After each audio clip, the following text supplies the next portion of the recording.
presenting the budget, but we shift our focus back to the Iran-US-Israel war.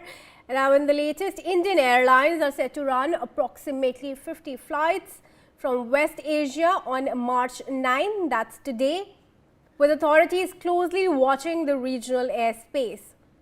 Passenger numbers from March 7 and planned flights for March 8 highlight ongoing travel, with carriers adjusting operations for safety. The government is monitoring airfares and coordinating with airlines to ensure reasonable prices and smooth services.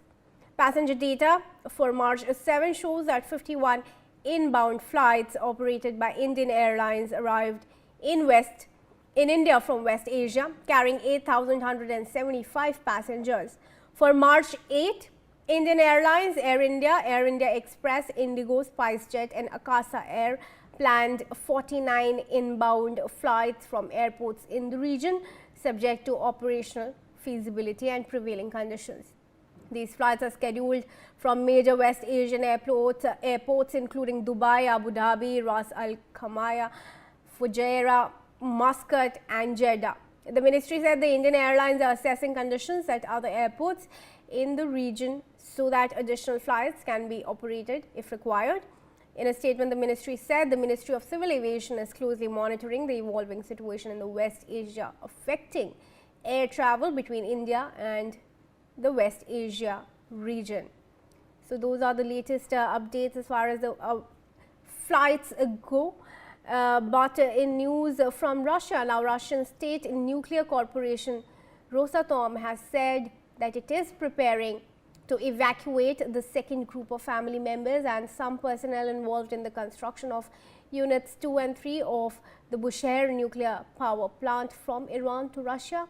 According to Russia's state-run news agency, Alexei Likashev, the company's CEO, said that the transportation of the group to a safe location will happen soon.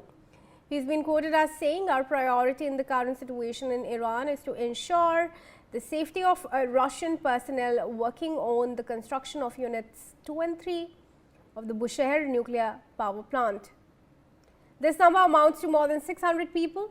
For obvious reasons, the main construction work on the site has been temporarily suspended. At the same time, some personnel are engaged in servicing and maintaining equipment as well as completing work that cannot be stopped immediately.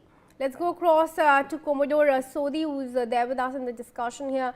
Commodore, how do you see Russia and China clearly steering away from being directly involved in the war, specifically talking about Russia, which is already in a war with Ukraine? What does the Israel-US-Iran war signify for its demands in the conflict with Ukraine? Well, so far as Russia is concerned, the Russia has made they have made statements. They have not yet spoken about direct involvement in this conflict, but they have been talking about, the diplomatic channels to be adopted to see to it that the conflict comes to an end. China too has been helping Iran with regard to the satellite imagery and other information given to Iran. Russia has some of their, people who are present in Iran working in the various power plants. And, in case some damage happens in those power plants, and if there are any casualties of the Russians, it will further escalate.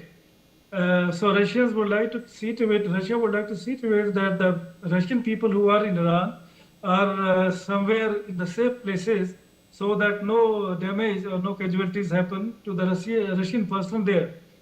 But Russia directly coming into confrontation with US in this scenario, I don't think that's going to happen.